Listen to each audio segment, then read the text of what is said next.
अगला चैप्टर जो हम लोग पढ़ेंगे कंपाउंड इंटरेस्ट।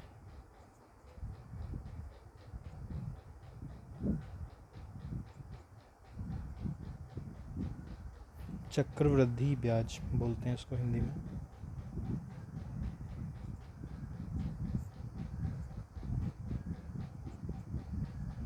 ठीक है, तो इससे पहले हम लोगों ने एक और ब्याज पढ़ा है जिसको सिंपल इंटरेस्ट बोलते हैं, एसआई, साधारण ब्याज।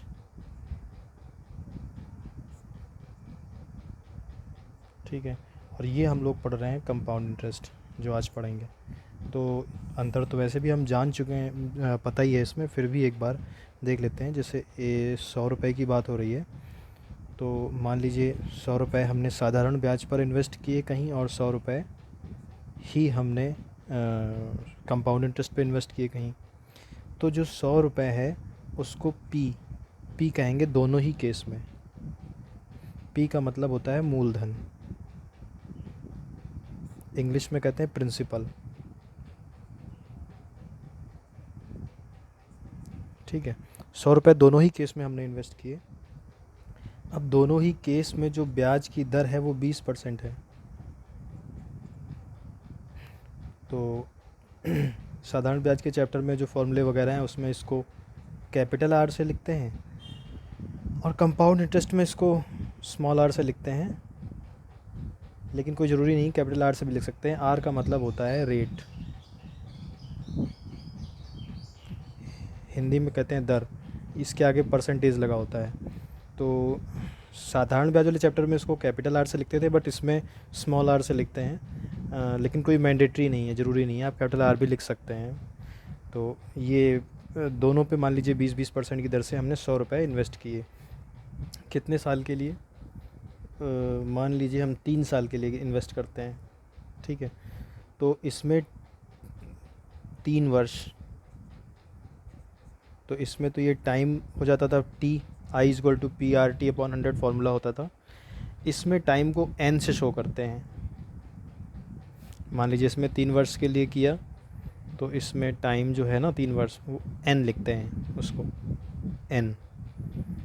ठीक है, अब देखते हैं कि कितना, फॉर्मूले वगैरह की बात तो बाद में होगी, मतलब आगे क्वेश्चन वगैरह, लेकिन पहले अभी समझ रहे हैं कि क्या क्या इसके कंपोनेंट हैं। तो जैसे 100 रुपये पे 20% ब्याज है, और साल भर में 20% पर एनम, दोनों में लिखा हुआ है पर एनम। पर एनम का मतलब होता है कि हर साल। ठीक है, तो पहले साल 100 रुपये पे 20 रुपये मिलेंगे हमें, पहले साल, फर्स्ट ईयर की बात हो रही है। तो अब पहले साल का हमारा अमाउंट लास्ट में कितना हो जाएगा? 120 हो जाएगा। इसमें क्या होगा, देखिए पहले साल इसमें 100 रुपये पे, इसमें भी 20% का रेट ऑफ इंटरेस्ट है। तो पहले साल इसमें भी हमें 20 रुपये मिलेंगे, 100 रुपये, क्योंकि 100 का 20% कितना होता है? 100 ही होता है। इसलिए कोई और अमाउंट होता तो हम उसका 20% निकालते, इसलिए हमने 100 अमाउंट माना है, और 100 रुपये का 20% है तो हमें 20% ब्याज मिला इसमें भी। तो अब हमारे पास 120 रुपये हो गए। तो ये जो 100 है ये हमारा प्रिंसिपल है, मूलधन। ये 20 रुपये हमारा ब्याज है पहले साल का, और ये हमारा है मिश्र धन। मिश्र धन क्या होता है? मिश्र धन को ए से शो करते हैं, कैपिटल ए। कैपिटल ए का मतलब अमाउंट। तो जो हमने पैसा लगाया होता है उसमें हमारा जब ब्याज जोड़ के जो टोटल फाइनल में पैसा मिलता है उसको मिश्र धन बोलते हैं। उसी तरह से यहाँ पर भी हो जाएगा, ये मूलधन हो जाएगा, और ये ब्याज हो जाएगा, और ये मिश्र धन हो जाएगा। तो इस तरीके से मिश्र धन का एक फॉर्मूला भी बनता है, मिश्र धन बराबर मूलधन प्लस ब्याज।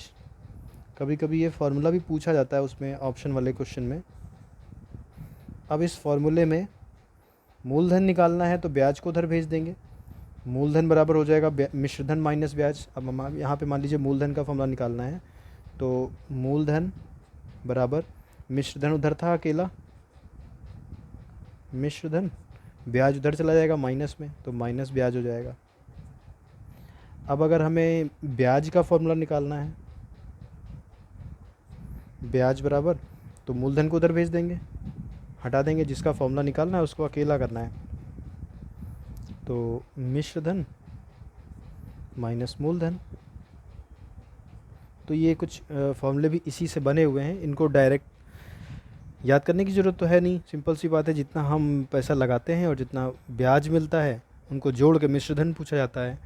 तो अगर हमसे मिश्र धन पूछा जा रहा है तो उनको दोनों को जोड़ दे, ब्याज पूछा जा रहा है तो जितना पैसा मिला उसमें से हम वो घटा दें जो हमने लगाया था।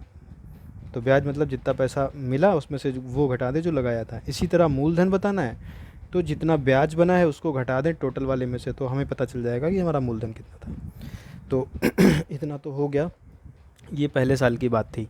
तो पहले साल तो दोनों में सेम रहता है, कंपाउंड इंटरेस्ट और सिंपल इंटरेस्ट फर्स्ट ईयर के लिए सेम ही होता है। अगर ब्याज की दर जो है वो पर एनम वाली है, तो अगर ब्याज की दर, कभी कभी होता है कि ब्याज की जो दर होती है उसके आगे पर एनम या प्रतिवर्ष लिखा होने का मतलब ये होता है कि ब्याज जो कैलकुलेट करते हैं वो हर साल करते हैं।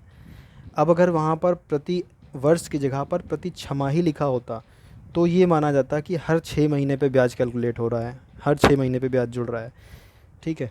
तब इन दोनों में पहले वर्ष का सेम ना होकर पहली छमाही का सेम होता। तो अब देखिए अंतर कहाँ क्रिएट होता है। अब ये पहला साल हो गया, पहले साल 120 दोनों में बना। अब जब दूसरे साल की बात होगी तो फिर से इसमें 100 ही रुपये लिया जाएगा साधारण ब्याज में। इसमें हमेशा कैपिटल हमारा 100 ही चलेगा, फिर से 20 रुपये ब्याज मिलेगा। और अब हमारा हो जाएगा, पहले 120 था, 20 रुपये और मिल गया। पहले साल 100 में 20 रुपये मिले थे, 120 हो गए थे। दोबारा अगले साल की बात फिर से 100 ही रुपये को प्रिंसिपल माना जाएगा, उसी पे ब्याज लगेगा, इसीलिए इसको साधारण ब्याज कहते हैं। तो अब इसमें हमें 20 रुपये का और ब्याज मिल जाएगा, क्यों? क्योंकि 20% की दर है। अब ये फिर से 120 हो जाएगा, और 20 मतलब 120 रुपये तो पहले ही था पिछले साल, 20 रुपये का और ब्याज मिल गया, तो अब हमारा पैसा टोटल हो गया 140, जो कि मिश्रधन हो गया। ये सेकेंड ईयर का था। अब तीसरे साल क्या होगा? Third year. थर्ड ईयर में फिर से 100 ही रुपये माना जाएगा और फिर से 20 रुपये ब्याज मिलेगा। अब देखिए पहले साल 20 ब्याज मिला था, हमारा 120 हो गया, दूसरे साल 20 ब्याज मिला 140 हो गया, फिर से 20 मिला तो 160 रुपये हो गया। तो ये जो 160 रुपये आया ये हमारा मिश्र धन आ गया 3 साल का। अगर 100 रुपये को 20% की ब्याज से 3 साल के लिए लगाया जाए तो हमें मिश्र धन 160 रुपये मिलेगा। ये होता है साधारण ब्याज। अब सेम यहीं पे अंतर जो क्रिएट होता है कंपाउंड इंटरेस्ट में, वो यही होता है कि यहाँ पर 100 को लेने की बजाय जो पैसा हो गया, जैसे मूलधन कितना था 100, पहले साल ब्याज मिला 20, अब मिश्र धन जो हो गया हमारा 120।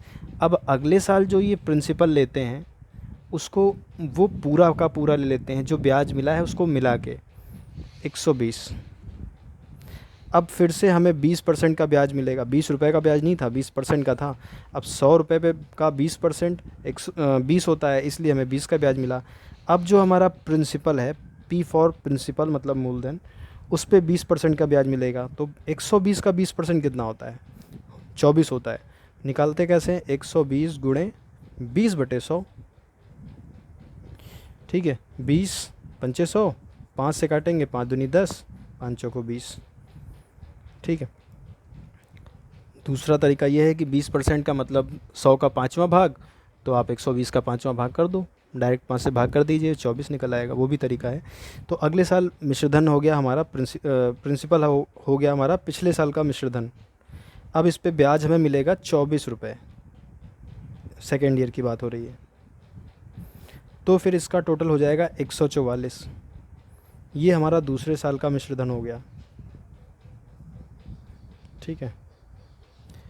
अब तीसरे साल की बात हुई तो तीसरे साल फिर से इसमें जो टोटल पैसा बन चुका है उसको प्रिंसिपल की तरह ट्रीट किया जाएगा, 144 रुपये हो जाएगा प्रिंसिपल।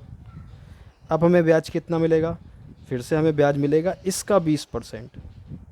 तो 144 का 20% कितना होता है? 20% निकालने का आसान तरीका हम लोगों ने सीखा था परसेंटेज वाले में, कि पीछे से एक डिजिट के बाद पॉइंट लगा दीजिए, वो 10% मान लिया जाएगा। तो 14.4 हो गया 10%। अब हमें 20% निकालना है तो हम उसको डबल कर दें, तो 14 14 28, 28.8। इसका मतलब 144 का जो 20% हुआ वो 28.8 हुआ। अब उसको 28.8, ठीक है। अब हम इसको जोड़ देंगे इसमें, 4 8 12 के 2, एक बचा हासिल, ये हो गया 5 2 7, ठीक है, 172.8। तो ये हो गया हमारा 3 साल में पैसा। देखिए 100 रुपये हमने प्रिंसिपल लगाया था साधारण ब्याज पे भी और चक्रवृद्धि ब्याज पे भी। तो 3 साल बाद हमें सिंपल इंटरेस्ट में 160 मिला और कंपाउंड इंटरेस्ट में हमें 172 मिला। अंतर यही होता है कि उसमें हर बार वही पैसा बार बार मूलधन की तरह ट्रीट होता है, और इसमें पहले साल जो पैसा ब्याज के साथ जुड़ के जो बन जाता है मिश्रधन, वो अगले साल के लिए प्रिंसिपल ट्रीट होता है। फिर जो ब्याज मिलेगा वो अगले साल के लिए प्रिंसिपल ट्रीट होगा। तो ये इतना सा इसका कॉन्सेप्ट है। अब बाकी इन्हीं सब चीज़ों को, ये जो हम लोगों ने यहाँ डायरेक्ट निकाला, यही सब चीज़ें करनी है पूरे चैप्टर में। बस बड़े नंबर्स वगैरह हो गए तो उसके लिए फॉर्मूले हैं। तो चलिए शुरू करते हैं आगे क्वेश्चंस वगैरह। इसके कॉन्सेप्ट तो बस इतना ही था। एक चीज़ और है इसमें, हाँ अच्छा, इसके पहले फॉर्मूले देखते हैं उसके बाद।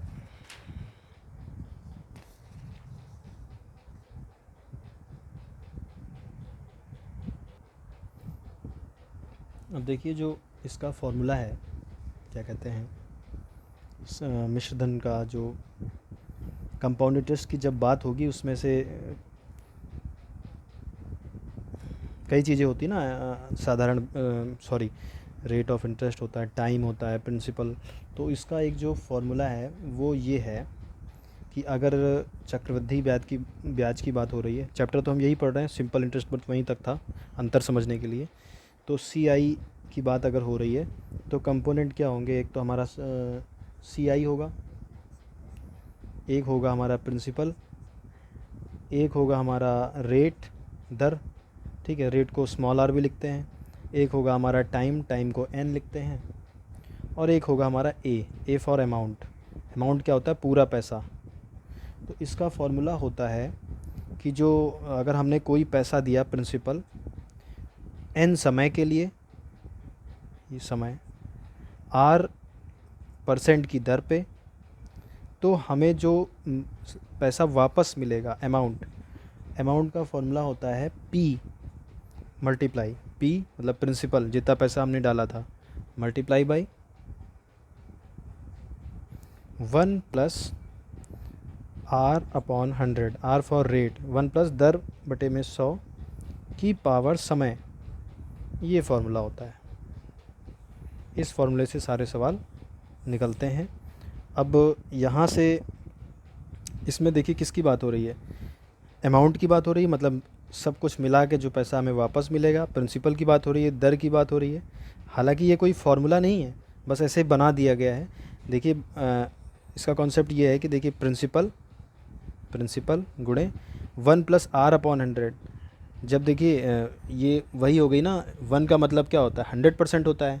तो जब P मल्टीप्लाई होगा P से, तो P तो पूरा ही पूरा रहेगा।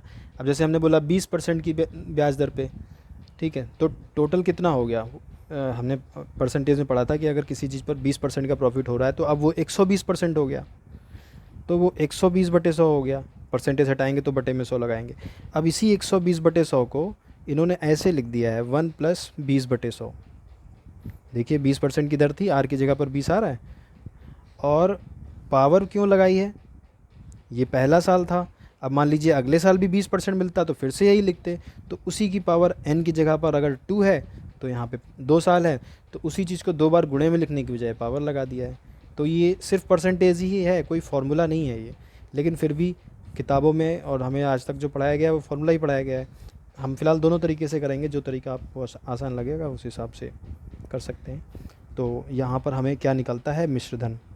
इस फॉर्मूले से जब भी हम कोई सवाल निकालते हैं तो हमें मिश्रधन मिल जाता है। मिश्रधन मतलब ए।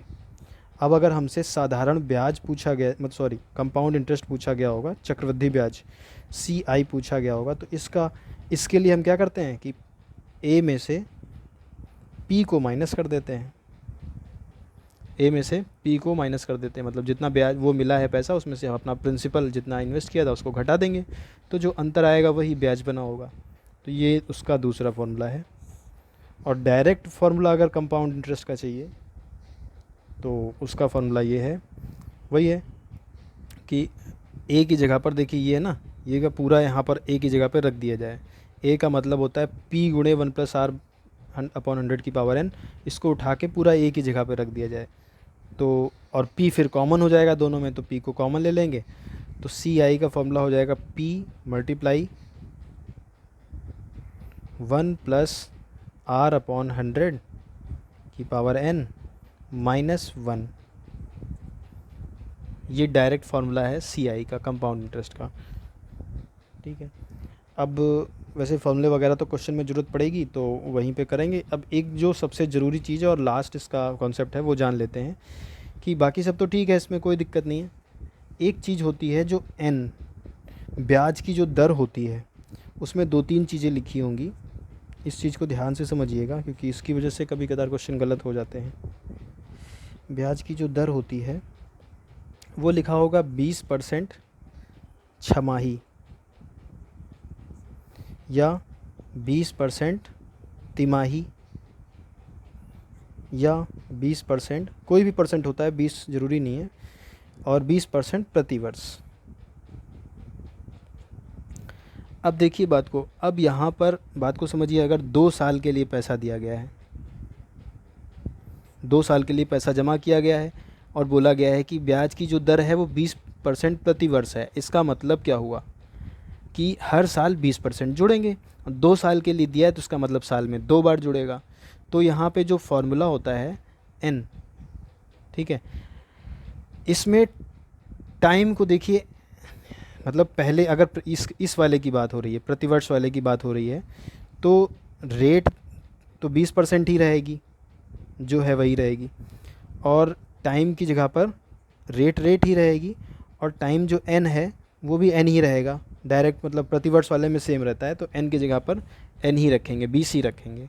लेकिन अगर छमाही की बात हो रही है, अब यहाँ पे समझिएगा कि हमने पैसा तो 2 साल के लिए दिया है, लेकिन ब्याज जो कैलकुलेट हो रहा है वो छमाही की दर से कैलकुलेट हो रहा है। तो साल भर में 2 छमाही होती हैं, और 2 साल के लिए दिया गया है तो 2 साल में 4 छमाही होती हैं। इसका मतलब ब्याज जो है वो हमें 4 बार मिलेगा उतने ही समय में। दिया पैसा हमने 2 ही साल के लिए है, लेकिन ब्याज की दर प्रति छमाही है, तो ब्याज हमें 4 बार जुड़ेगा उसमें। और यही तिमाही होता तो साल भर में 4 तिमाही होती हैं, और तो 2 साल के लिए मतलब 8 तिमाही हो गई। तो उस हिसाब से अगर जब छमाही की बात होगी, तो कहने का मतलब सिर्फ इतना है कि जो आर है ना, रेट ऑफ इंटरेस्ट, आर की जगह पर हम r/2 रखेंगे। फॉर्मूले में r की जगह हम r/2 रखेंगे अगर छमाही की बात हो रही होगी तो। और टाइम की जगह पर 2 × n रखेंगे। क्यों? क्योंकि देखिए 2 साल की बात हो रही है ना, 2 साल की बात हो रही थी। अगर यहाँ पे होता तो हम n की जगह 2 ही रखते, लेकिन यहाँ पे छमाही की अगर बात होगी तो हम 2 × 2 रखेंगे, मतलब 4 रखेंगे। 4 रखने से क्या होगा, n = 4। इसका मतलब 4 बार जो समय है वो एक हिसाब से देखा गया कि 4 हो गया। 4 क्वांटिटी, कुछ भी, महीना, समय, साल।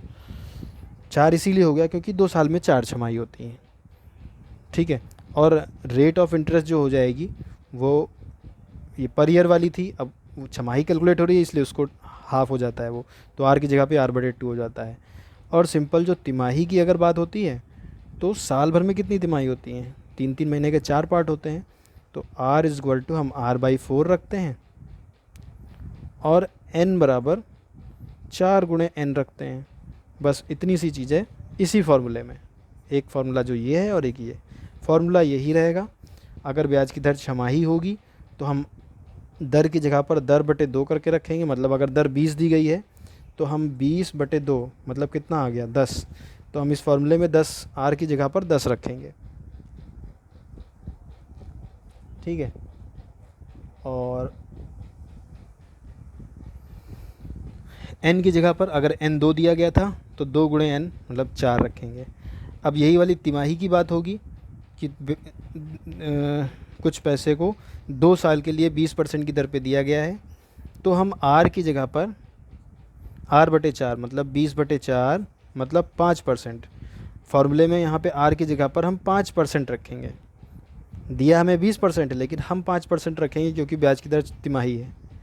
और n की जगह पर क्या रखेंगे, n की जगह पर सेम 4 से गुणा करके दर को 4 से भाग दे देते हैं तिमाही में, टाइम को 4 से गुणा कर देते हैं। छमाही में दर को 2 से भाग दे देते हैं, टाइम को 2 से गुणा कर देते हैं। तो इसमें टाइम क्या रखेंगे तिमाही वाले में, n बराबर 4 गुणे 2 बराबर 8। 8 क्यों आया, क्योंकि 8 तिमाही होती हैं। अब सीधे आते हैं क्वेश्चन पे।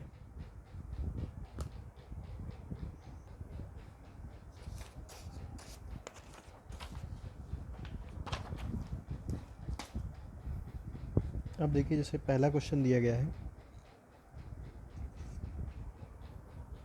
पहला क्वेश्चन दिया गया है कि रुपए, क्वेश्चन ऐसे लिखा हुआ मिलेगा तो उसको भी देख लेते हैं कैसे क्या आइडेंटिफाई करना है। रुपए 5,000 पर 3 वर्षों का 10% वार्षिक,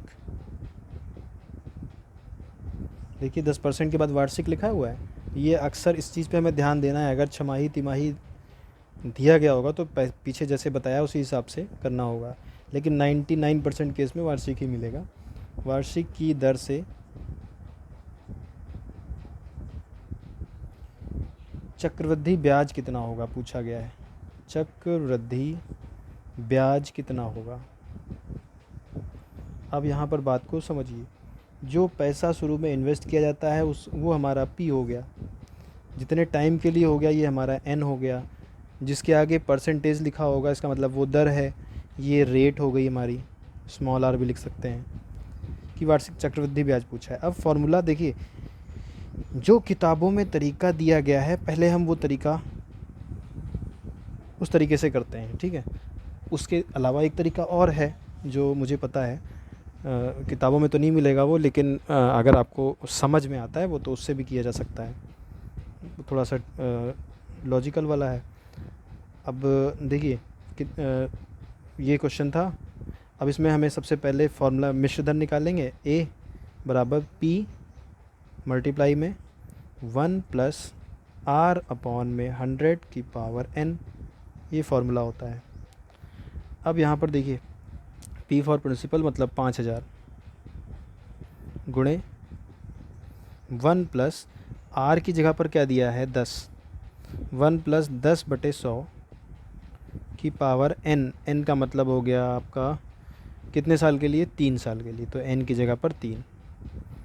अब ये 5,000 ऐसे ही रहेगा, इसको इससे अगर जो कट पाए वो काट दिया करिए, 1 0 1 0 कट गया, 1/10 हो गया। अब देखिए 1 प्लस 1/10 हो गया, तो इसको इससे डायरेक्ट गुणा कर देते हैं एलसीएम लेने के लिए, 10 एकम 10, तो ये 10 प्लस 1 बटे में पूरे में 10 हो जाता है। ऐसे होता है इसका एलसीएम, क्योंकि कुछ नहीं होता है तो बटे में 1 मानते हैं, तो इनका इनका मल्टीप्लाई 10 ही लेंगे एलसीएम। अब 1 दहम जा 10, तो 10 को ऊपर गुणा करेंगे, वही बात आएगी। तो 1 प्लस जो भी बटे में नीचे बचता है इसको आप डायरेक्ट ऊपर गुणा कर दो, 10 एकम 10 प्लस वो 1 बटे में पूरे में 10 हो गया, इतना कर लेना है इधर। तो अब ये हो गया 10 एकम 10 प्लस 1 11/10, 11/10 की पावर 3। अब इसको एक्सपेंड करना होता है, खोल लेना होता है, 5,000 गुणे 11 गुणे 11 गुणे 11 पावर 3 थी, नीचे 10 गुणे 10 गुणे 10, ठीक है। अब देखिए 11 का क्यूब जो होता है वो 131 होता है, 131 नहीं 1331। तो ये 5,000 से हम ये देखिए, अगर हम 10 को 10 दहम 100, 100 दहम 10, 1,000 कर दें, 1,000 को लास्ट में 3 जीरो काटेंगे, उससे डायरेक्ट काट लें, 3 जीरो थे 3 कट गए, बीच में देखिए कहीं प्लस नहीं था ना इसलिए कट गए, प्लस होता तो ऐसे डायरेक्ट नहीं काट सकते थे। अब ये हो गया, यहाँ पे 5 बचा, 5 गुणे 11 को 11 से करेंगे 121 आएगा, 121 को 11 से करेंगे तो आएगा 1331। अब इसको 5 से मल्टीप्लाई कर लेंगे, 5 एकम 5, 5 तेई 15 के 5, एक बचा हासिल, 5 तेई 15 1 16 के 6, एक बचा हासिल, 5 एकम 5 1 6। इसका मतलब अब ये देखिए, ये भी ध्यान देना है कि निकला क्या है, ए निकला हुआ है, ये हमारा मिश्र धन निकला हुआ है। इसका मतलब अगर हम 5,000 रुपये को 3 साल के लिए इन्वेस्ट करेंगे 10% की दर से, तो हमें 3 साल बाद 5,000 रुपये 6,655 बन के मिलेंगे। लेकिन हमसे पूछा क्या गया है कि चक्रवृद्धि ब्याज कितना है। तो जब हमें ब्याज पूछा है तो ब्याज के लिए हम क्या करेंगे कि कितना हमारा पैसा बढ़ के मिला, उसी को तो ब्याज कहते हैं। तो 6,655 में हमारा पैसा शुरू में कितना लगा था, 5,000, तो 5,000 को घटा दें, इसका मतलब 1,655 रुपये हमारा ब्याज हो गया। यही हमारा आंसर हो गया। अब इसी को अगर फॉर्मूले से करते तो ICI का फॉर्मूला होता है बराबर A माइनस P, मतलब अमाउंट से प्रिंसिपल को माइनस कर दें। तो अमाउंट आया था हमारा यहाँ पे 6,655, इसमें से हम P यानी कि 5,000 माइनस कर देते तो हमारा 1,655 आ जाता है। ये है आंसर। ये एक ट्रेडिशनल फार्मूला है, मतलब इसी तरीके से सारे क्वेश्चन करने हैं। अब इसमें R, कभी कभी R पूछा होगा तो P को इधर नीचे भेज दिया और इधर कंप्लीट करके अभी आगे आएंगे तो करेंगे, लेकिन घुमा फिरा के इसी फॉर्मूले में हम लोगों को झूलना है। अब देखिए इसका एक तरीका और है, उसको ध्यान से समझने की कोशिश करिए। वो थोड़ा सा लेंथी नहीं है, मतलब उसमें समय बच सकता है, इसलिए जो है मेरे हिसाब से उस पर ध्यान देना चाहिए। और अगर समझ में आता है तो क्वेश्चन उससे करना ज़्यादा बेटर रहेगा। जो दूसरा वाला क्वेश्चन है उसमें हमें देखिए क्या पकड़ना है। सबसे पहले हमें दर पकड़नी है। दर का मतलब 10%, और 10% का मतलब हो गया 10/100, या हमने जो फ्रैक्शन की बात की थी परसेंटेज वाले में कि परसेंटेज का फ्रैक्शन याद कर लें, तो 10 का मतलब 1/10, 1/10 आया। ठीक है, तो 10% का मतलब आया 1/10। सबसे पहले हमें दर पकड़ लेनी है और डायरेक्ट परसेंटेज को उठा के फ्रैक्शन के फॉर्म में लिख लेना है। 10% का मतलब हुआ 1/10। अब यहाँ पर बात को समझिए, 10% जो था उसका मतलब 1/10 है ना। बार बार यहाँ पर लिख रहे हैं समझने के लिए, लेकिन ये क्वेश्चन का तरीका लंबा नहीं है, वो जब अगला क्वेश्चन करेंगे तो देखेंगे। अब इसका मतलब क्या हुआ, देखिए इस बात को समझिए। 10% का मतलब 1/10 हुआ, तो इसका मतलब हुआ कि 10 रुपये जो हैं वो हमारे टोटल वाले पैसे माने जाएंगे। इस 10 रुपये को हम प्रिंसिपल मानेंगे। ये रुपए नहीं है, ये एक भाग है, फ्रैक्शन है। तो इस नीचे वाले पार्ट को हम प्रिंसिपल मानेंगे और ऊपर वाले पार्ट को हम इंटरेस्ट मानेंगे कि हमें 10 रुपये पे 1 रुपया ब्याज मिलता है। 10 रुपये पे 1 रुपये ब्याज मिलता है। ठीक है, अब ठीक है, 10 रुपये पे 1 रुपये ब्याज मिलता है। अब अगर इस केस में आपसे पूछा जाए कि प्रिंसिपल कितना है, तो 10 रुपये, ब्याज कितना है 1 रुपये, और मिश्र धन कितना है, तो मिश्र धन का फॉर्मूला क्या होता है कि जितना हमने पैसा लगाया था और जितना ब्याज, वो दोनों जोड़ दिया जाए, तो वो कितना हो गया, 10 और 1 मिलाकर 11 हो गया। तो इसका मतलब जो मिश्र धन हो गया वो 11 यूनिट हो गया। बात को समझिएगा, इनको यूनिट मानते हैं। दर को लिखा फ्रैक्शन में, नीचे वाले को हमें प्रिंसिपल मानना है, ऊपर वाले को हमें इंटरेस्ट मानना है कि वो ब्याज हो गया, ब्याज की तरह ट्रीट होगा। और मिश्र धन जो बनेगा मिल के पैसा वापस, वो हो गया 10 और 1 को जोड़ दें तो 11। इस बात को मेरे हिसाब से तो बहुत आसान थी, समझ में आ जाना चाहिए। अब देखिए करना क्या है इस क्वेश्चन में। इसी क्वेश्चन को हम इस तरीके से करेंगे कि इसकी दर पहले उठाई, दर को ऐसे लिख लिया। अब यहाँ पे हमने ये समझ लिया कि प्रिंसिपल 10 यूनिट के बराबर है, इंटरेस्ट 1 यूनिट के बराबर है। तो जो टोटल पैसा हो जाएगा वो कितना हो जाएगा, 10 में 1 रुपये ब्याज मिलेगा, 11 हो जाएगा। अब देखिए ये कितनी बार है, 3 साल के लिए है, तो आप इसको 3 बार लिखो। मतलब 10 रुपये था प्रिंसिपल, 1 रुपये हमें ब्याज मिला तो हमें 11 रुपये मिल गए। फिर अगले साल 10 रुपये अगर प्रिंसिपल, 1 रुपये का ब्याज, क्योंकि हर साल 10% की रेट लग रही है, 10 रुपये का प्रिंसिपल अगले साल भी, और 1 रुपये का ब्याज, तो 11 रुपये। फिर अगले साल 10 रुपये का प्रिंसिपल, ये रुपए नहीं है, बार बार हम रुपए बोल रहे हैं, 10 यूनिट है, क्योंकि कंपाउंड इंटरेस्ट में जो भी अगला पैसा आता है वो अगले साल प्रिंसिपल का काम करता है। तो ये मत सोचिएगा कि जब 10 का 11 हो गया तो अगली बार हम 11 लें। ठीक है, 11 नहीं लेना है, क्योंकि वो तो तब लेते जब रुपए होते। ये फ्रैक्शन है कि जो भी होगा उसके 10 भाग होंगे, उसमें से 1 भाग हमें इंटरेस्ट मिलेगा। ठीक है, तो मान लीजिए वहाँ पे 120 हो जाता है, तब भी हमें उसके 120 के 10 भाग करने होंगे। उधर 150 हो जाता है अगले साल, तो हमें 150 के 10 भाग करने होंगे। कुल मिला के देखिए कॉन्सेप्ट सिर्फ इतना है कि 10% को रेट में चेंज किया, इसको प्रिंसिपल माना, इसको ब्याज माना। मिश्र धन कितना हो जाएगा, जितना पैसा लगाया जितना ब्याज जोड़ दिया तो 11। उन दोनों को जोड़ के लिख लेना है। अब जितने साल के लिए है उतनी बार इनको लिख लेना है। अगर यहाँ 2 साल होता तो हम 2 ही बार लिखते, लेकिन 3 साल है तो 3 बार लिखेंगे। क्यों? क्योंकि पहले साल 10 का 11 भाग मिला, क्योंकि 1 भाग मिलता है हर साल। क्यों 1 भाग मिलता है? क्योंकि दर 10% है। फिर 10 का 11 मिला, फिर तीसरे साल 10 का 11 मिला। अब आप यहाँ पर ये कर लो कि इनको तीनों को मल्टीप्लाई कर लो। 10 गुणे 10 गुणे 10 मतलब 1000, और 11 गुणे 11 मतलब 11 का क्यूब होता है 1331। अब इस पैसे का मतलब हो गया, मतलब इस भाग का मतलब हो गया, ये हो गया आपका कुल, इसको कुल मूलधन माना जाएगा, और इसको आपको कुल मिश्र धन माना जाएगा।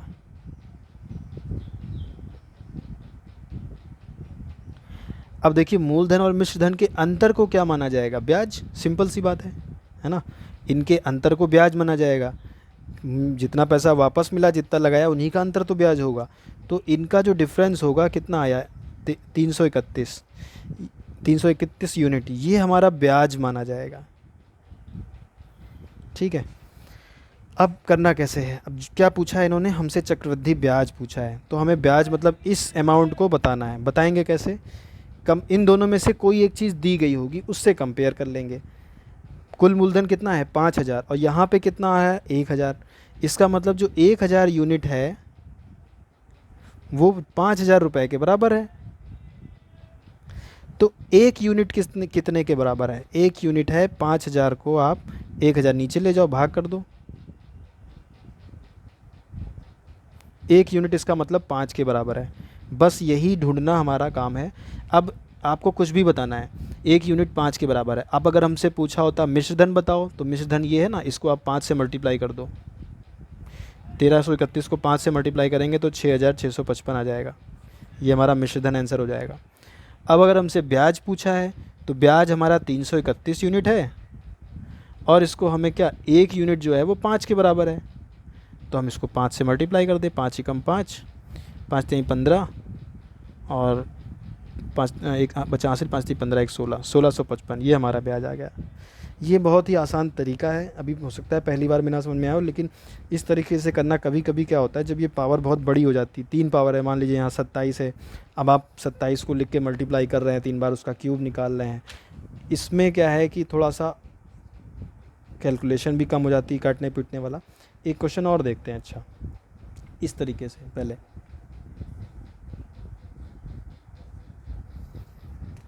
अब देखिए, क्वेश्चन दिया गया है कि रुपए 15,000 को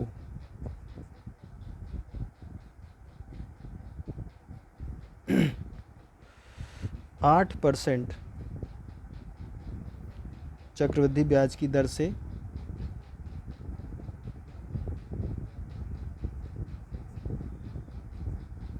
2 वर्ष के लिए दिया जाता है। तो हमसे इन्होंने मिश्र धन पूछा है। अब देखिए, उस फॉर्मूले से जल्दी से पता है कैसे करेंगे? पहले जल्दी से करते हैं। सीधा 8% उठाया, 8% को लिखा, परसेंटेज हटा के 8/100, इसको काटा, 4 दूनी 8, 4 से काटा 25, 2/25 आया। अब इसका मतलब हमने समझा कि 25 रुपये पे, रुपये नहीं, 25 भाग पे 2 भाग के बराबर ब्याज मिलेगा 8% में। अब बात हो रही है 2 साल की, तो पहले 25 को लिखना है, फिर 25 और 2 27 को लिखना है। ये हो जाता है हमारा प्रिंसिपल, ये हो जाता है अमाउंट, कि 25 भाग था हमारा, 25 पे 2 रुपये का ब्याज मिल रहा था, तो टोटल कितना, 27 मिल गया हमें, ये पहले साल का। फिर अगले साल 25 भाग पे 2 रुपये का, 2 भाग का ब्याज मिलेगा, 27 हो गया। ठीक है। अब 2 ही साल की बात थी, इसलिए यहाँ पे हमने 2 ही बार लिखा। 25 का जो स्क्वायर होता है वो 625 होता है, और 27 का होता है 27 का स्क्वायर भूल गया क्या, 625, 26 का कर लेते हैं, 7 7 49 के 9, 4 बचा हासिल, 7 दूनी 14, 7 दूनी 14, 14 14 28, और 2 32, 28 नहीं, 7 दूनी 14, 7 14 28, और 4 32 के 2, 3 बचा हासिल, 2 दूनी 4, 3 7, 729। हाँ ठीक है। तो ये हो गया।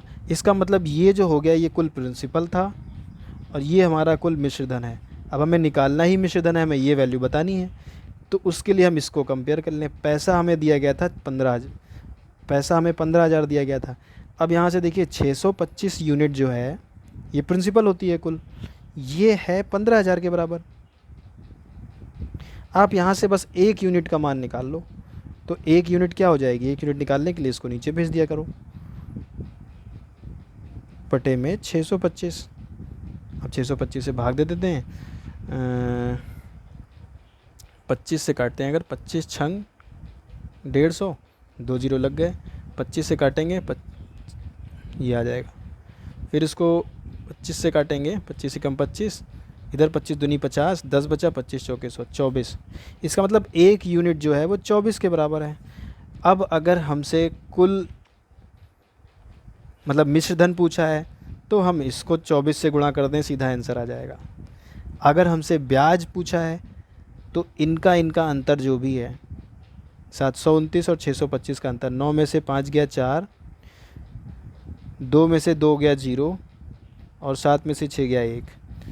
तो अब अगर हम 104 इनका अंतर आ गया, तो अगर हमसे ब्याज पूछा जाएगा तो जो इनका अंतर आ रहा है 104, 104 को हम गुणा कर देंगे किससे, 1 यूनिट का जितना मान आया है 24 से।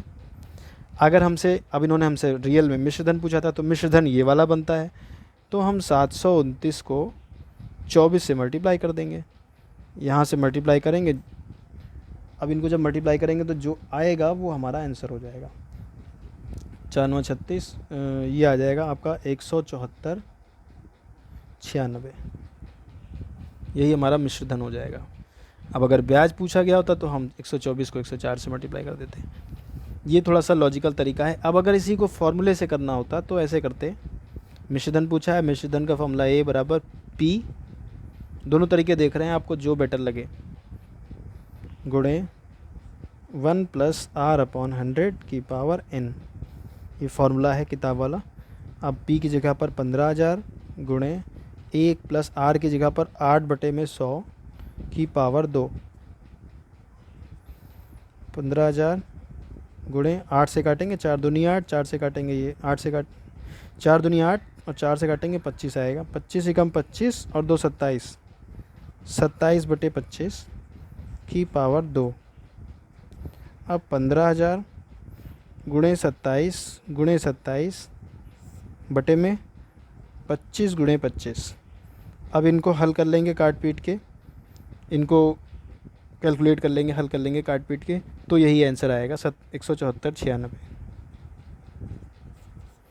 ठीक है, तो ये तरीका है, आप चाहे ऐसे करिए चाहे ऐसे करिए, मुझे ये तरीका थोड़ा सा बेटर लगता है। और इसमें बड़े नंबर कैलकुलेट भी नहीं करने पड़ते। अब जैसे इसमें आप पहले तो 25 से काटो, फिर उसको 27 से गुणा करो, थोड़ी सी दिक्कत इसमें भी है, हो सकती है, क्योंकि ये नया तरीका है समझने में। बाय द वे जो भी बेटर लगे उसको फॉलो किया जा सकता है। ठीक है, अब आते हैं अगले क्वेश्चन पे, अगले कॉन्सेप्ट पे।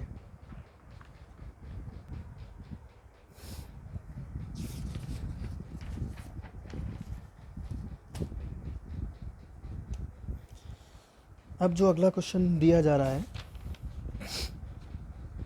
अगर पूछा जाएगा, कोई क्वेश्चन ऐसे दिया जाता है, क्वेश्चन की फॉर्म बता रहे हैं, क्वेश्चन की होगी कि कोई भी मान लीजिए P धनराशि है, P धनराशि, इसको नोट भी कर लीजिएगा कहीं पर, इम्पोर्टेंट है। P धनराशि का 2 वर्षों में R%, R मतलब कोई भी रेट दी होगी, R% वार्षिक दर से साधारण ब्याज तथा चक्रवृद्धि ब्याज का अंतर मतलब डिफरेंस अगर है D, तो इनके बीच में रिलेशन क्या होता है। हमें पता है कि जब हम 100 रुपये को अभी हमने पीछे दिया था, उसमें पहले वाले ऑप्शन में समझा था कि साधारण ब्याज पे जब निकाला था तो ये हर साल 100 बढ़ेगा और 10% की दर से, और दोबारा वाले में लिया था कि जो 100 का 120 हो गया, तो वो दोबारा से अगले साल 120 ट्रीट होगा। तो कुल मिला के इस कंपाउंड इंटरेस्ट में हमें ज़्यादा ब्याज मिलता है और इसमें हमें एसआई में इसमें हमें ज़्यादा ब्याज मिलता है कंपाउंड इंटरेस्ट में। तो जाहिर सी बात है, अगर सेम पैसे को 2 साल के लिए एक ही ब्याज दर पे दे दिया जाएगा तो कंपाउंड इंटरेस्ट में हमें ज़्यादा ब्याज मिला हुआ होगा और सिंपल में कम मिला होगा। अब उनका जो अंतर होगा वो कहलाता है डी। अब उसके लिए जो फॉर्मूला है वो है R%, जो भी दर क्या है, R% is equal to under root में D/P बाहर इनटू में 100, मतलब ये जो अंडर रूट के अंदर नहीं है 100 बाहर है, ठीक है, ये फॉर्मूला होता है। अब इससे हमें कुछ भी पूछा हो, रेट पूछी हो, डिफरेंस पूछा हो, प्रिंसिपल कुछ भी दिया हो, उसको हम निकाल लेंगे। अब एक एग्जांपल देखते हैं। जैसे मान लीजिए दिया गया है कि R जो है वो 5% दी गई है, प्रिंसिपल दिया गया है हमको 1000, टाइम तो 2 वर्ष दिया गया है, ठीक है। अब हमसे पूछा गया है कि 1 पैसे को 5% की दर से, मतलब 1000 रुपये को 5% की दर से 2 साल के लिए दिया गया, ठीक है। तो 2 साल के लिए कंपाउंड इंटरेस्ट पे भी दिया गया और सिंपल इंटरेस्ट पे भी दिया गया। तो दोनों में जो अंतर आएगा ब्याज में, ठीक है, तो वो कितना अंतर आएगा, मतलब हमसे डी पूछा गया इन्होंने। तो देखिए इन सारी चीज़ों को इस फॉर्मूले में रख देते हैं। आर की जगह पर रखा है हमने 5 बराबर अंडर रूट के अंदर डी हमें बताना है, अपॉन में पी की जगह पर है 1000 और बाहर है गुणे में 100, ठीक है। तो अच्छा देखिए, अंडर रूट वाला मामला फंस रहा है ना। देखिए इस 100 को नीचे भेजेंगे। अंडर रूट हटाने के लिए क्या करते हैं आपको पता है? आपको देखिए सबसे पहले आपको क्या करना है कि जो साथ में 100 है उसको नीचे भेज दिया करिएगा। 5/100 बटे में इधर कितना आ गया अंडर रूट में D/में 1000। अब देखिए 5 एकम 5, 5 दूनी 10 और 0, ये कितना आ गया 1/20। अब अंडर रूट हटाने के लिए इसके अंदर से हमें डी निकालना है, अंतर बताना है, जिसका मान बताना है उसको अकेला होना चाहिए, उसके साथ कुछ नहीं होना चाहिए। तो अंडर रूट हटाने के लिए क्या करते हैं कि दोनों तरफ का स्क्वायर कर देते हैं। ये याद रखिएगा, इसी तरीके से हम अंडर रूट से बाहर निकाल सकते हैं डी को। क्यों? क्योंकि अंडर रूट और स्क्वायर दोनों आपस में कैंसिल हो जाते हैं, तभी ये अंडर रूट हटेगा। लेकिन हम कोई भी चीज़ एक तरफ नहीं कर सकते हैं, वो चीज़ हमें दोनों लोग को बराबर बराबर करना होगा ताकि पार्शियलिटी ना हो, क्वेश्चन की वैल्यू डिस्टर्ब ना हो। तो जब भी कभी ऐसा क्वेश्चन आएगा तो आप दोनों तरफ स्क्वायर कर दिया, इधर भी और इधर भी। तो ये 1/20 का 1 का स्क्वायर 1 ही रहेगा, 20 का स्क्वायर हो गया 400 और उधर अंडर रूट और स्क्वायर हट जाएंगे, बचेगा D/में 1000। डी का मान बताना है, 1000 को उधर हट भेज देते हैं, 1000 भाग में उधर गुणे में चला जाएगा, तो डी बराबर हो जाएगा 1000/400। 2 0 कट गए, आ गया 10/4। 10/4 को काटेंगे तो 4 दूनी 8, 2 बचा, पॉइंट लगाया, 0 बढ़ाया, 20 हो जाएगा, 4 पंचे 20। इसका मतलब 2.5 रुपये का अंतर आएगा। तो जो डी की वैल्यू हो गई वो 2.5 रुपये हो गई, ठीक है। अच्छा अगर आपको ये फार्मूला टफ़ लग रहा है तो अगर हम यहीं पे स्क्वायर करके हटा दें इसको, तो देखिए इधर स्क्वायर किया तो ये हो गया R², यहाँ पे स्क्वायर किया तो स्क्वायर अंडर रूट स्क्वायर हट गया, ये हो गया D/P गुणे ये 100 की जगह पर हो गया 100 का स्क्वायर। आप चाहे तो ये फार्मूला याद कर लो अगर स्क्वायर रूट हटाने में दिक्कत हो रही है तो, ठीक है, ये फार्मूला याद कर सकते हैं। एक क्वेश्चन और करते हैं इसी का।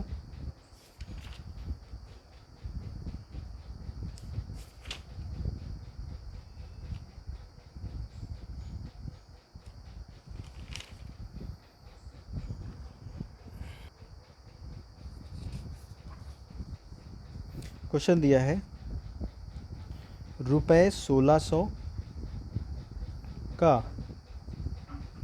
2 वर्ष का चक्रवृद्धि ब्याज को हम CI लिखते हैं शॉर्ट में, CI तथा SI सिंपल इंटरेस्ट, जो भी ब्याज बना, ठीक है, का अंतर क्या होता था D, वो 144 है। तो प्रतिशत दर ज्ञात कीजिए। मतलब यानी कि यहाँ पे ये R% की, R को ज्ञात करने की बात कर रहे हैं। पीछे हम लोगों ने फॉर्मूला ये देखा था, R% बराबर अंडर रूट में D, R लिख लेते हैं फिर से, R बराबर अंडर रूट के अंदर D अपॉन में P गुणे 100, ये फार्मूला देखा था हमने। और मैंने ये भी बोला था कि अगर आपको अंडर रूट में कन्फ्यूज़न है तो आप इसको डायरेक्ट स्क्वायर की फॉर्म में याद कर लो। उसका हो गया R स्क्वायर बराबर, ये स्क्वायर का हट जाएगा, ये हो जाएगा D बटे में P गुणे 100। अगर यहाँ पे कन्फ्यूज़न है तो आप इसको याद कर लो। हम दोनों तरीके से करके देख लेते हैं। अब हमें R निकालना है तो दर ही निकालना है, हमें R निकालना है, वैल्यू रख दें अंडर रूट के अंदर D बटे में P। D का मतलब कितना है, डिफरेंस 144, 144 बटे में P प्रिंसिपल है 1600 गुणे में 100। अब यहाँ पर देखिए, यहाँ एक दिक्कत और आएगी, आपको अंडर रूट से बाहर निकालना पड़ेगा, वहाँ निकालना नहीं पड़ेगा। निकाल लेते हैं। 144 हमें याद है कि 12 का स्क्वायर होता है, और 1600 को देखिए कैसे तोड़ेंगे, 1600 को तोड़ेंगे 16 गुणे 100, 1600 हो जाएगा। अब एक बार देखिए, 144 तो 12 का स्क्वायर होता है, 16 किसका होता है, 4 का स्क्वायर होता है, और 100 किसका होता है, 10 का स्क्वायर होता है। ऐसे ही सारे नंबर मिलेंगे आपको जो टूट जाएंगे, और स्क्वायर वाले ही नंबरों में टूटेंगे क्योंकि उनको बाहर निकलना है। अब देखिए 12 का स्क्वायर बाहर 12 बन के निकल आएगा, 4 का स्क्वायर 16 बन के, सॉरी 4 का स्क्वायर 4 बन के निकलेगा, 10 का स्क्वायर 10 बन के निकलेगा। मतलब सबके स्क्वायर और रूट कैंसिल हो गए, तीनों बाहर आ गए, गुणे में 100। अब इसको काट लेते हैं, 0 0 कट गया, 2 से काटेंगे, 4 से काटते हैं, 4 एकम 4, 4 तेईं 12, 3 गुणे 10 कितना हो गया, 30। इसका मतलब जो ब्याज की दर है वो 30% है। अब इस वाले फॉर्मूले में एक बार रख के देख लें कि R का स्क्वायर बराबर D अपॉन में P, D की जगह था डिफरेंस 144 बटे में प्रिंसिपल 1600 गुणे में 100। अब देखिए 2 0 कट गए, 16 नौया, एक मिनट,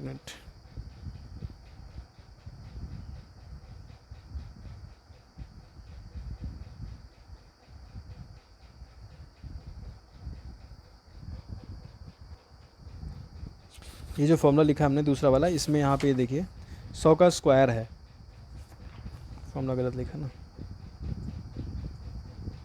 ठीक है, 100 का स्क्वायर है, तो ये जो 100 लिखा जाएगा ये 2 बार लिखा जाएगा। अब देखिए 2 0 कट गए, 16 9 144, ये हो गया 9 गुणे 100, तो R का स्क्वायर हो गया 9 गुणे 100।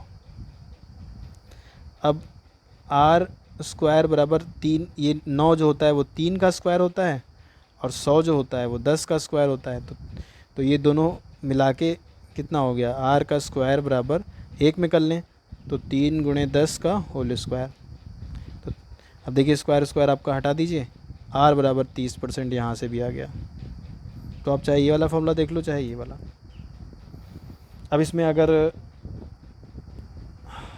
हाँ, कोई भी दोनों में से एक फॉर्मूला देखा जा सकता है। अब एक लास्ट कॉन्सेप्ट और उसके बाद सीधे क्वेश्चन। कॉन्सेप्ट यही वाला है कि जब कभी देखिए हमें 1600 रुपये का 2 वर्ष की दर से अंतर, 2 वर्ष का SICI का अंतर दिया हुआ है तो प्रतिशत दर ज्ञात करनी है। सेम अगर ऐसा ही क्वेश्चन दिया होगा आपको कि जिसमें आपको अंतर वगैरह दिया हो, ठीक है, या ब्याज दिया हो, CI SI का अंतर दिया है, उसमें CI और SI ही दिया हो, बस कुल मिला के आपका ये ना दिया हो, प्रिंसिपल ना दिया गया होगा 1600 रुपये, तो हम फॉर्मूले में P की जगह रखेंगे क्या फिर? उस टाइप के क्वेश्चन का बस एक कॉन्सेप्ट है, और बस वो देख लेते हैं फिर सीधा क्वेश्चन। अगर कोई क्वेश्चन दिया गया है कि किसी धन का, इसको भी नोट कर लीजिएगा, इम्पोर्टेंट है, किसी धन का 2 वर्ष का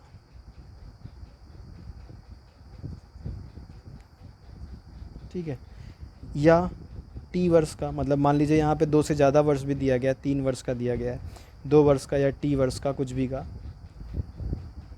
एस आई दिया गया है आपको, एस आई,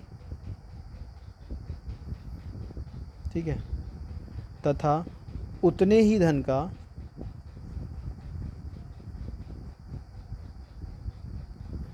सेम रेट से, उसी दर से, जो दर पहले वाले की थी उसी दर से सी आई भी दिया गया है आपको। तो आपसे पूछा क्या गया है, ब्याज की दर। तो उसका जो फॉर्मूला होता है R%, जब हमें प्रिंसिपल नहीं दिया गया होगा और ये बात होगी कि सेम दर और सेम रुपए को SI पे दिया गया, CI पे दिया गया, उसमें इतना ये वो ऐसा वैसा, बस हमें प्रिंसिपल नहीं दिया होगा। प्रिंसिपल दिया होगा तो पिछला वाला फॉर्मूला लगाएंगे, R = √D/P × 100। नहीं दिया गया होगा तो R बराबर ये है time multiply CI minus SI upon में SI × 100, ये फार्मूला है।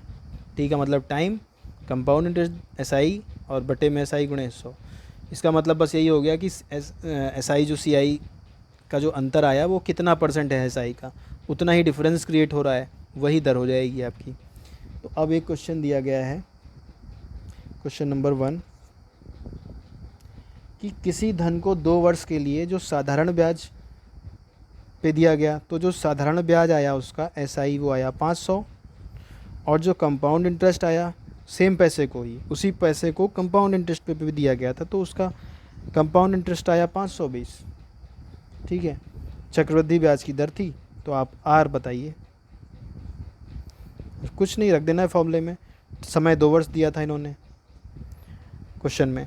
अब हमें इसी को फॉर्मूले में रख देना, ये वाले में, R% बराबर, देखिए T सबसे पहले टाइम 2 वर्ष, 2 वर्ष के लिए दिया गया है, गुणे ब्रैकेट के अंदर CI माइनस SI, तो CI 520 माइनस 500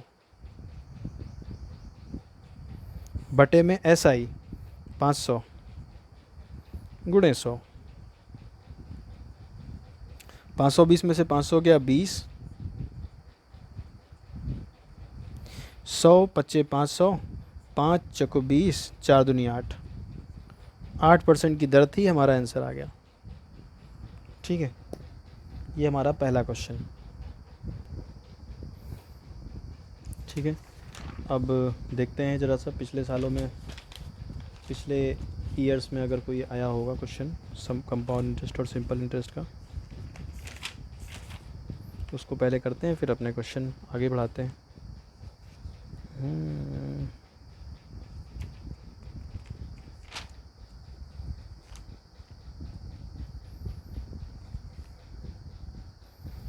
चार या 5 चैप्टर ही बाकी हैं अपने, बाकी सारे हो गए हैं लगभग।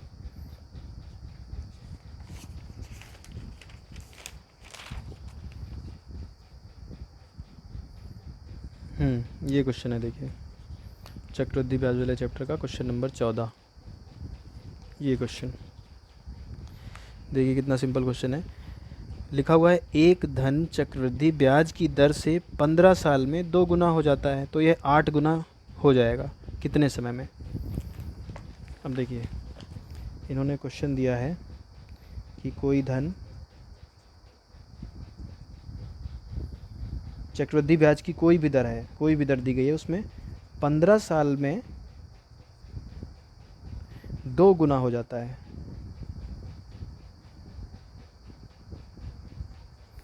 तो 8 गुना होने में कितना समय लगेगा। देखिए ये क्वेश्चन जो है, इस पे कोई फॉर्मूला तो लगेगा नहीं, ये कॉन्सेप्ट बेस है, मतलब इसको आपको ऐसे ही लॉजिकली समझना है। जो सबसे पहले हमने चैप्टर शुरू करते समय समझा था उस पे बेस्ड है ये, कि कोई धन, अब ऐसे देखिए क्या लग रहा है, 15 साल में 2 गुना हो जा रहा है, तो 8 गुना मतलब 4 गुना, इधर से 4 गुना बढ़ रहा है, 4 गुना समय हो रहा है, तो आप उधर 15 चौको 60 कर दो, लेकिन ये गलत हो जाएगा। बस यही, लेकिन यही चीज़ अगर सिंपल इंटरेस्ट में होती तो वो सही होती, कि समय के हिसाब से उधर जो है चेंज होता है। अब इसमें करना क्या होता है कि देखिए सिंपल सा, आप कोई भी रुपया मान लो, कोई भी धन है, 15 साल में 2 गुना हो रहा है, ठीक है, मान लीजिए 100 रुपये है, मतलब बहुत आसानी से समझना है, माइंड को बिल्कुल वो रखते हुए कूल। 100 रुपये हैं, वो 2 गुना हो जा रहा है 15 साल में, मतलब 200 हो गया कितने साल में, ये जो समय था ये हो गया हमारा 15 साल। ठीक है, अब पीछे का भूल जाइए, सिंपल इंटरेस्ट होता तो अलग बात होती, उसमें वापस वाला 100 रुपये उठाना पड़ता है, लेकिन ये 15 ईयर। अब देखिए फिर से, अब जो अगले 15 साल होंगे उसमें ये डबल हो जाएगा। इसका मतलब 15 साल में 2 गुना हो रहा है ना, तो जो भी पैसा अब हो गया है वो अगले 15 साल में डबल हो जाएगा। तो 200 रुपये अगले 15 साल में 400 हो जाएगा।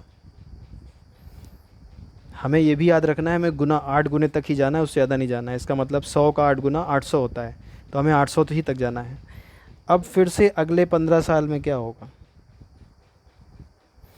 400 का डबल 15 साल में 2 गुना हो रहा है, 800 हो जाएगा। यहीं पे हमें रुक जाना है क्योंकि हमें 8 गुने तक ही जाना था। 100 का 800 हो गया, समय कितना लगा 15, और ये 15 और ये 15, 3 बार 15 15 15 साल लगे। तो ये हो गया हमारा 45, 15 3 45 वर्ष हमारा आंसर हो गया। ठीक है, ये क्वेश्चन